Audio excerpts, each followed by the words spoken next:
They thought it would be quick. They thought it would be silent. They thought one man, bound by fatigue, hunger, and days of running, could not fight back against 54 rifles aimed at his chest.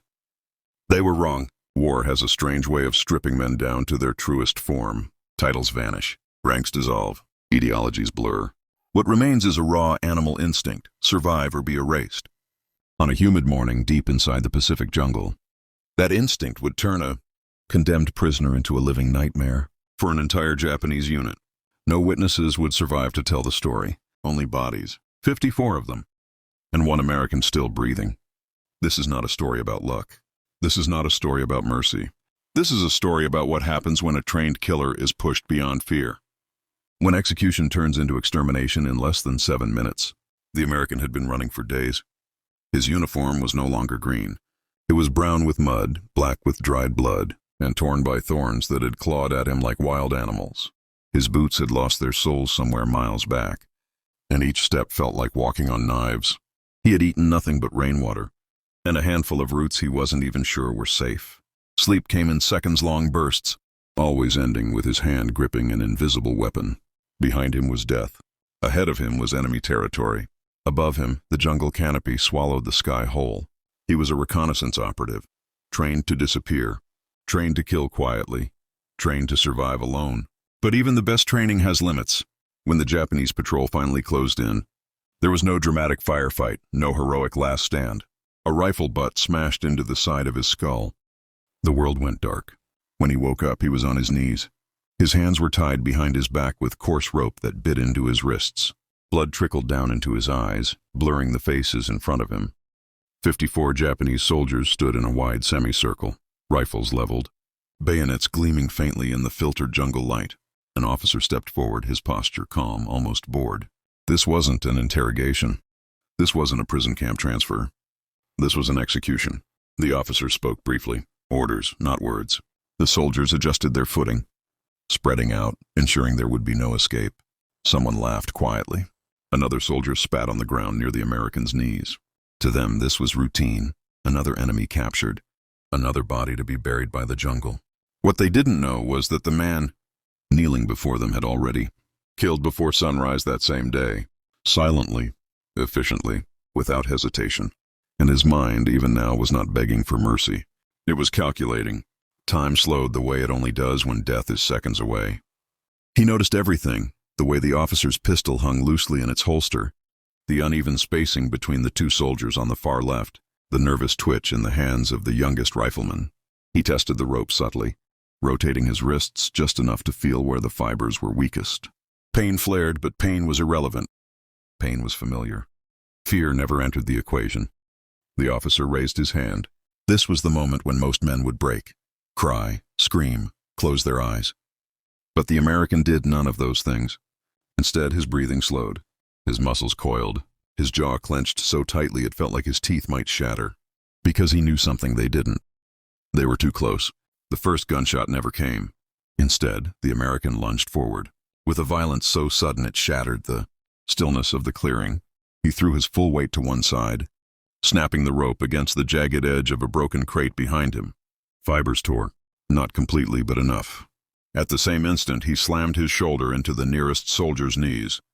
The soldier went down hard, rifle flying. In that same motion, the American twisted, ripping his hands free as the rope finally snapped. He grabbed the fallen rifle before it hit the ground, rolled and fired from the dirt. The first Japanese soldier died without understanding what had happened. The second fell a heartbeat later. Panic exploded through the formation. Training told them to fire. Instinct told them to scatter. Confusion paralyzed them in between. The American did not hesitate. He moved like something unleashed, low, fast, relentless. He fired until the rifle clicked empty, then used it as a club, smashing it into faces, throats, collarbones. A bayonet thrust missed his ribs by inches. He trapped the blade under his arm and drove, his elbow into the attacker's windpipe, feeling cartilage collapse. He took a bullet through the shoulder and didn't slow down. Blood sprayed the leaves. Screams replaced commands. Soldiers tripped over roots, over bodies, over each other. In the chaos, the American seized a dropped submachine gun, turned, and opened fire into the densest cluster of uniforms. Men fell in rows. Some tried to run.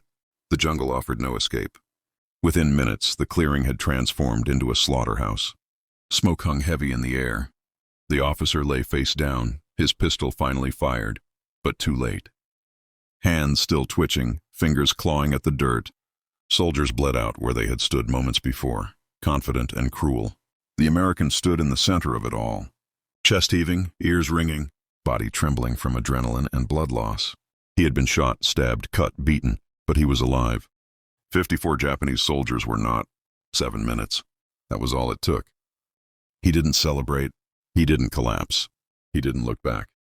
He reloaded what weapons he could, took ammunition, food, and a map from the officer's body, and vanished back into the jungle before reinforcements could arrive. The forest swallowed him again, just as it always had. By nightfall, the clearing would be found. By dawn, the story would spread in whispers, of a ghost, of a demon, of an American who could not be executed. But the war was not over, and neither was his story. The jungle did not celebrate his survival. It tested it. The American moved through the undergrowth with a body that was barely holding together. Blood soaked his sleeve where the bullet had torn through muscle. Each breath scraped his lungs like sandpaper. Infection was a silent enemy here, deadlier than bullets, slower than knives. But he had learned long ago that pain was a language. The body spoke when the mind hesitated. He did not hesitate. By dawn, he had put miles between himself and the execution clearing. He treated his wounds with crude precision, burning cloth to cauterize flesh, binding torn muscle with strips cut from his own uniform. There was no morphine, no medic, no prayer whispered into the trees, only discipline and rage keeping him upright.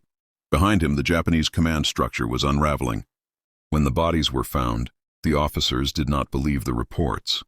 54 men dead, close-range kills, weapons scattered, no sign of artillery, no sign of another unit, only one set of American boot prints leading into the jungle and then vanishing. The officers argued. Some claimed it was an ambush by guerrillas. Others accused survivors who no longer existed of incompetence. One senior commander stared at the scene in silence, his face drained of color. He had seen battle. He had seen massacres. But this was different. This was personal. Orders were issued immediately. Patrols doubled. Camps tightened security. Soldiers were warned not to travel alone. A single American operative had become something far worse than a platoon. He had become an idea. For the American, survival was no longer the only mission. The execution attempt had stripped away restraint. There was no longer a line between duty and revenge. Every Japanese outpost he encountered now represented a threat that would not hesitate to put him on his knees again. And he knew the jungle well enough to understand one truth of asymmetric war. Fear spreads faster than bullets. He began to hunt, not recklessly, not emotionally, but methodically. Supply runners disappeared along narrow jungle paths. Radio operators were found dead at their posts, headsets still crackling with unanswered calls. Small patrols entered the forest and never returned. Each strike was quick, brutal, and surgical, leaving behind just enough evidence to ensure the story grew larger than the man himself. The Japanese stopped sleeping well. Weeks passed. The American's body healed, but his mind changed. Execution has a way of doing that. When a man has already accepted death and survived it, the world loses its grip on him. The fear that once guided caution dissolved into something colder, sharper. He no longer thought about how to escape the jungle.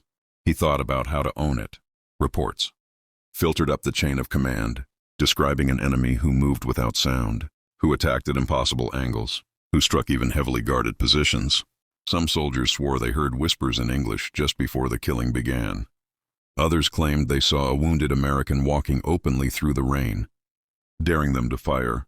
None of them ever did in time. The jungle had chosen its predator. Eventually, Allied forces pushed deeper into the region. When American troops finally reached the sector weeks later, they found something unsettling. Japanese resistance was scattered, morale shattered. Positions abandoned without a fight. Maps left behind marked with warnings scrawled hastily in red ink. Prisoners spoke reluctantly, eyes darting toward the trees even in daylight. They spoke of one man, an American who should have died, an American who could not be killed, an American who turned execution into annihilation. The officers listening dismissed most of it as psychological collapse, combat stress, superstition, but when they finally found him, emerging, From the jungle, thinner, harder, eyes hollowed by weeks of isolation, they stopped laughing. Because he did not look like a survivor. He looked like a consequence. The official reports were brief. They always are. They recorded a successful reconnaissance operation, noted enemy casualties, mentioned exceptional resistance under capture. There was no place in military. Paperwork for 7 minutes that rewrote the balance of fear. No box to check for a man who dismantled an execution squad with his bare hands and refused to die afterward. Medals were discussed. Citations drafted. Some were quietly downgraded. Others never left the desk. Wars prefer clean heroes. This one was not clean. Years later, long after the jungle reclaimed the execution clearing, the story survived in fragments. Veterans whispered it over drinks. Historians argued over numbers. Skeptics claimed it was exaggerated, impossible, myth stitched together by trauma and time. But among those who had fought there, among those who had seen what fear could do to trained soldiers, there was no doubt. They had seen the aftermath. They had felt the shift.